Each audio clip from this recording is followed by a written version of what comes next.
Good morning everybody. आज हम start करने वाले हैं internal reconstruction of a company. Internal reconstruction is a part of corporate restructuring of a company. Company में कितनी तरह की कॉर्पोरेट रिस्ट्रक्चरिंग होती है? Let's C.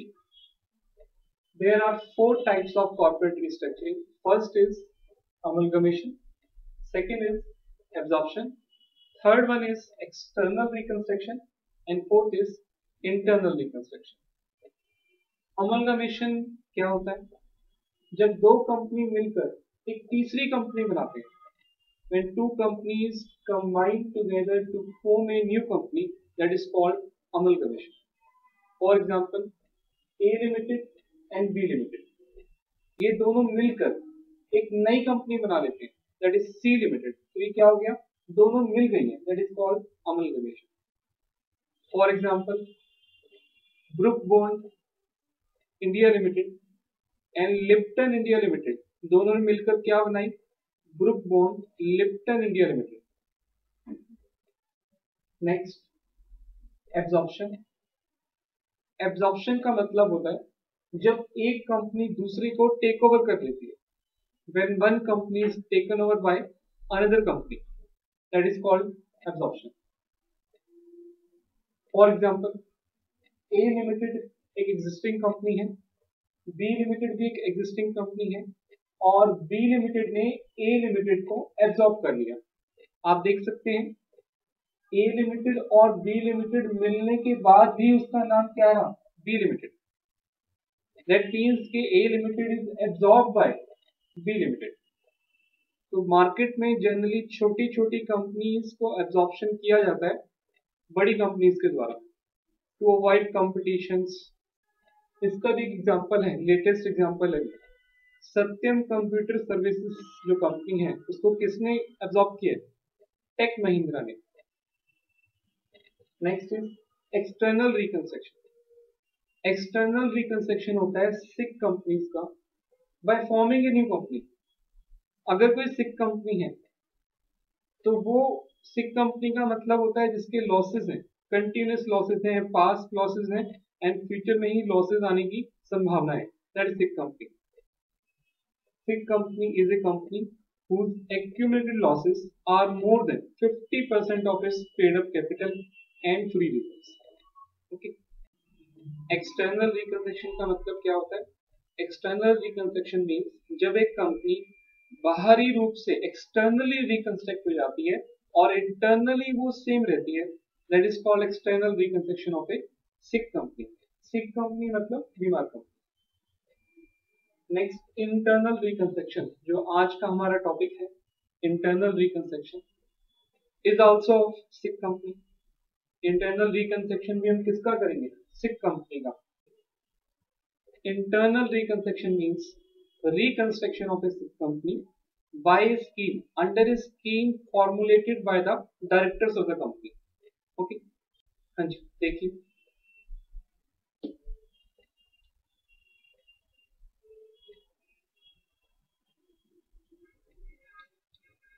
Balance sheet of Ram limited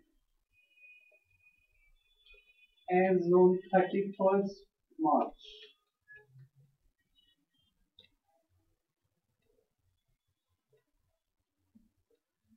fix asset, इसके बाद debtors, cash, stock, profit and loss, debit balance,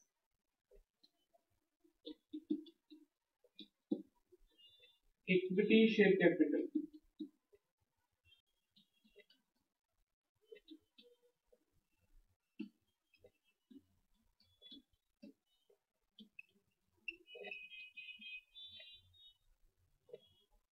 $50,000, $10,000, $60,000।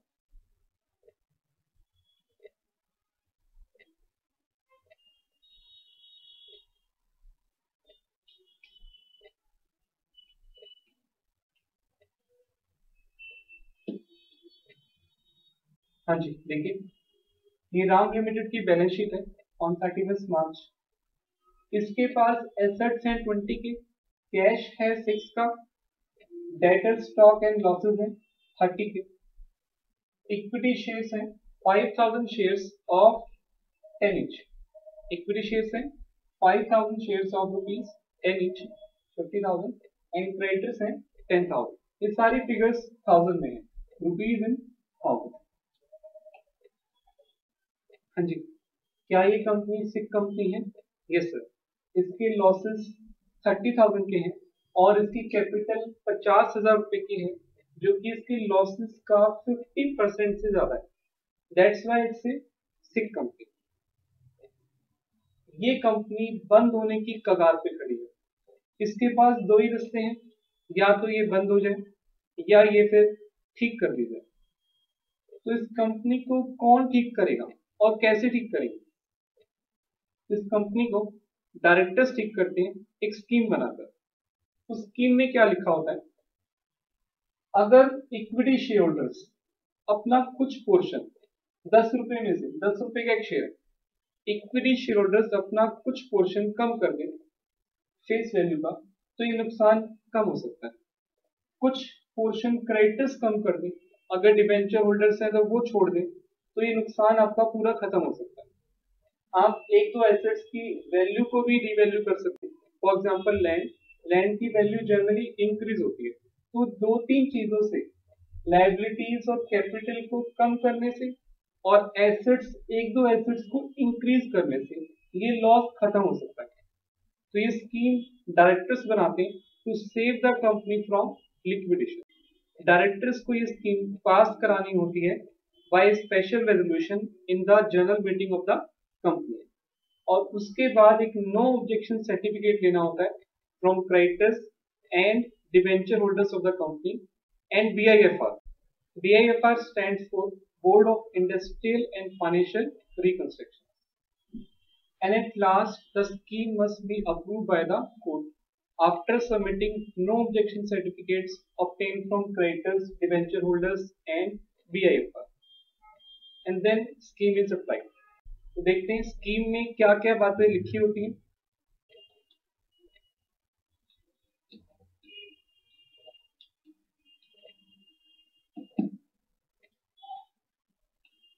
Scheme of reconstruction. Number 1,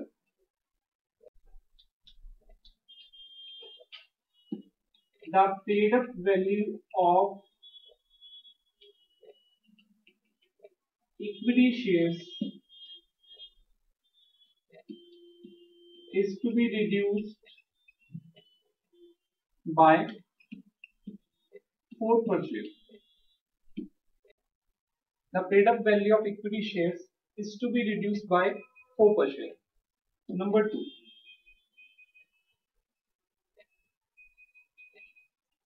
the creditors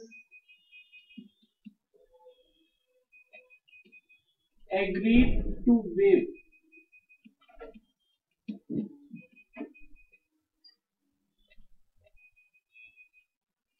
40% of their claim. The creditors agreed to waive 40% of the claim. Third, fixed assets.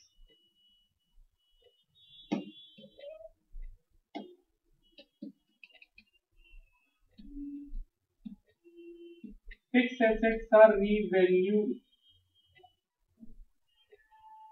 at rupees 30,000. Fixed assets are revalued at rupees 30,000. Past necessary journal entries and prepared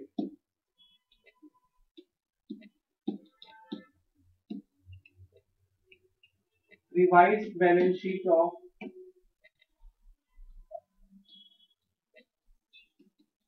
Ram. Solution: journal entries in books of Ram limited.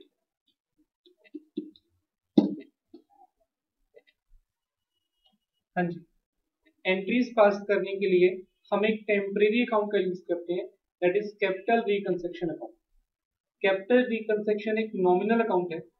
कोई भी expenses होगा तो capital reconstruction debit होगा, और कोई भी income होगी तो कैपिटल रिकंस्ट्रक्शन को हम क्रेडिट करेंगे। लेट्स सी, इक्विटी शेयर्स की पेड अप वैल्यू 4 रुपए से कम होगी। कितने शेयर्स हैं? 5000 शेयर्स हैं, उनकी वैल्यू 4 रुपए से कम करनी है, तो कितने का फायदा हुआ? 5000 शेयर्स 4 रुपए से कम हो जाएंगे तो हमारे को 20,000 का फायदा होगा। एंट्री क्या होगी? Number 1, equity shares capital debit to capital reconstruction.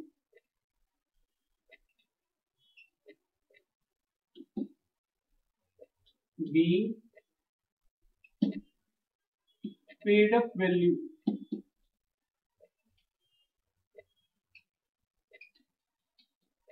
equity shares reduced 20,000 rupees in 1000। तो इक्विटी शेयर्स 4 रुपए से कम हो गए, हमें 20,000 का फायदा हुआ। ठीक है, नेक्स्ट आगे चलते हैं। क्रेडिटर्स 40% अपना क्लेम छोड़ देंगे तो कितने का बेनिफिट हुआ? क्रेडिटर्स 10,000 के, 10,000 में 40%, तो यहाँ पे हमको 4,000 का बेनिफिट हुआ। एंट्री क्या होगी? Creditors account debit to capital reconstruction.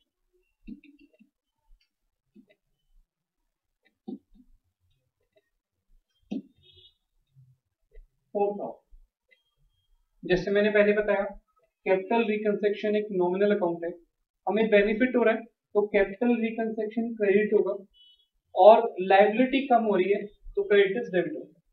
Creditors अपना क्लेम छोड़ रहे हैं, लायबिलिटीज कम होती है, डिक्रीज होती है तो हम डेबिट करते हैं, और लायबिलिटी इंक्रीज होती है तो हम क्रेडिट करते हैं। B, reduction in claim of creditors. Third, हाँ जी, लास्ट एंट्री देखते हैं। Fix assets are revalued at 30,000। Fix assets कितने रुपए के हैं? फिक्स एसेट्स 20,000 के, और उनको 30,000 पे रीवैल्यू कर दिया, हमें 10,000 रुपीज का बेनिफिट हुआ। एंट्री क्या होगी?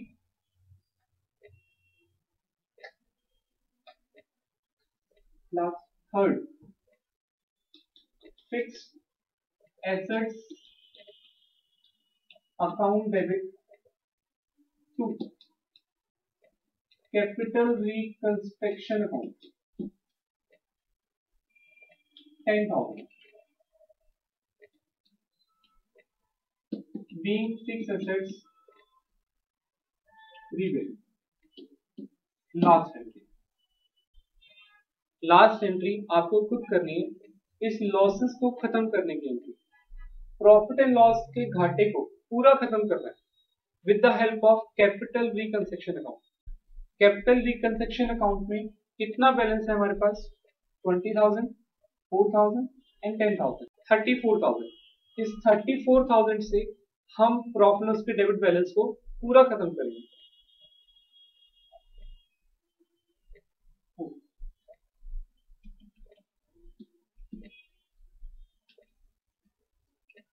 Capital reconstruction account to profit and loss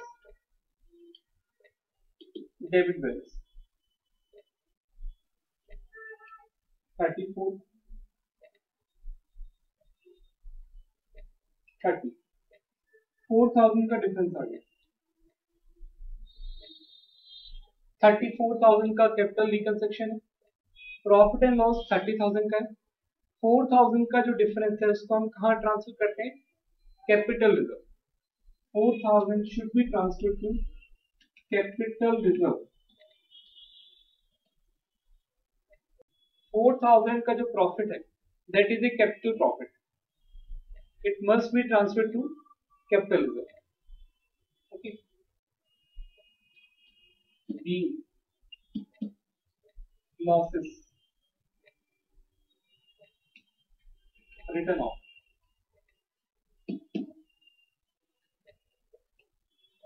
Being losses written off. इसके बाद हम कंपनी की रिवाइज बैलेंस शीट बनाएंगे जिसमें ये लॉस नहीं होगा. एसेट्स कितने के हो जाएंगे? Fixed assets are to be shown at its revalued figure which is 30,000. Share कितने के हो जाएंगे?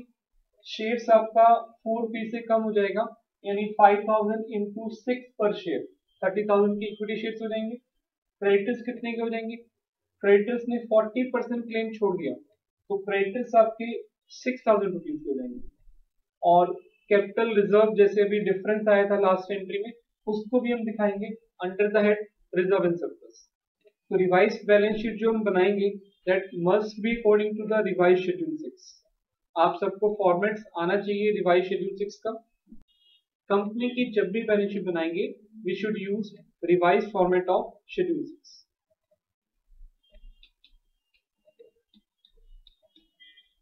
Balance sheet of RAM Limited and reduce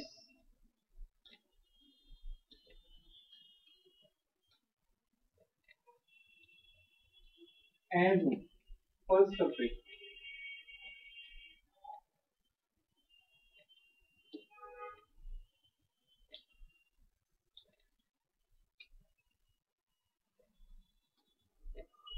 Rupees in thousand. Particulars.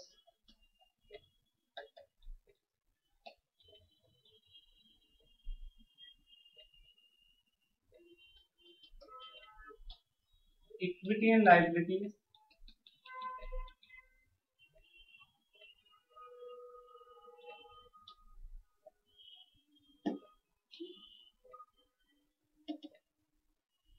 Number 1,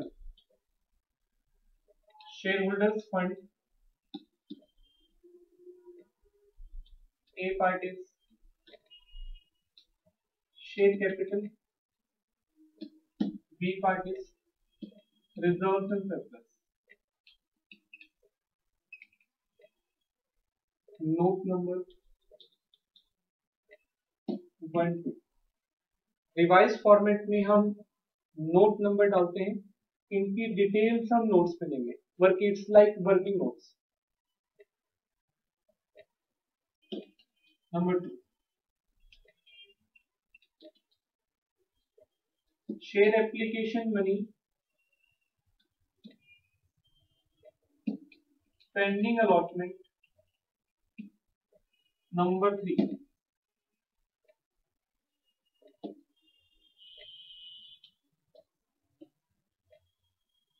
non current liabilities.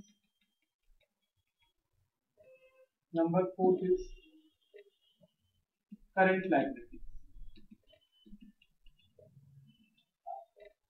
Trade payables.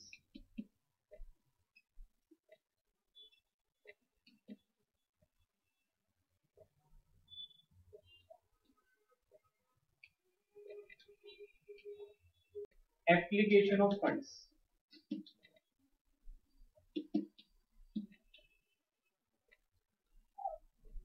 Number 1, non-current assets,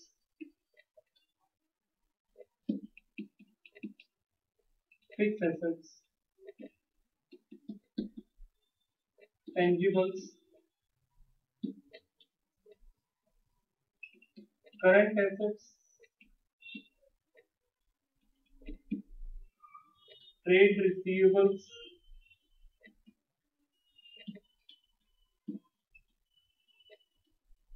inventories, cash and cash equivalents.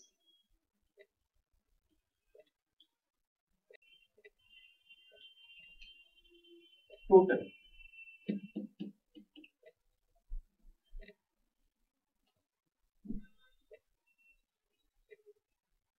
Fixed assets की detail हम दे सकते हैं कि कौन कौन से फिक्स्ड एसेट्स हैं. नोट नंबर 3 में कैश एंड कैश इक्विवेलेंट्स की डिटेल आप देख सकते हो कि उसमें कैश कितना है, बैंक कितना है, जो भी डिटेल्स रिक्वायर्ड होगी हम उसका नोट कराएंगे। अब देखिए शेयर कैपिटल में कितना आएगा। 5000 शेयर थे 10 रुपए के, 4 रुपए से शेयर कम हो गया तो रिवाइज शेयर कैपिटल में 6 रुपीज पर शेयर आएगा। तो 5000 इंटू 6 30,000 की शेयर कैपिटल आएगी। Revise share capital is of 30,000। Reserve and surplus में क्या आएगा। रिजर्व एंड सरप्लस में सिर्फ एक ही आइटम है आपके पास, कैपिटल रिजर्व। लास्ट एंट्री का जो डिफरेंस है ये वाला कैपिटल रिजर्व 4000। नेक्स्ट देखिए share application money pending allotment नहीं है। नॉन करंट लायबिलिटी हमारे पास कोई भी नहीं है। करंट लायबिलिटी हमारे पास है क्रेडिटर्स। क्रेडिटर्स कितने रुपए के आएंगे। क्रेडिटर्स ने अपना क्लेम 40% से कम कर लिया, यानी 10,000 की क्रेडिटर्स थी 40% से कम हो गए, तो revise creditors, revise balance sheet में जो क्रेडिटर्स हैं 6,000 रुपीज के आएंगे। 6,000 तो टोटल हो गया आपका ये वाला 40,000 rupees. Next fix assets. Fix assets आपका 30,000 से रिवैल्यू हो गए, तो फिक्स एसेट्स 30,000 का दिखाएंगे और बाकी एसेट्स लगभग सेम रहेंगे। ये प्रॉफिट लॉस डेबिट बैलेंस खत्म हो गया है, ये नहीं आएगा। कैश 6,000, स्टॉक सेम है 2,000। कैश में कोई चेंज नहीं है, स्टॉक में भी कोई चेंज नहीं है।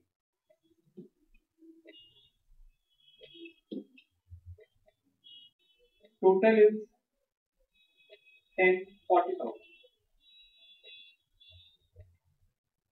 देखिए बैलेंस शीट मैच कर रही है 40,000 10 40,000। ये जो कंपनी है राम लिमिटेड, और ब्रैकेट में आपको लगाना पड़ता है एंड रिड्यूस, ताकि जो भी पार्टी कंपनी से डीलिंग करे उसको पता रहे कि ये पहले से कंपनी थी और अब ये रिकंस्ट्रक्टेड कंपनी।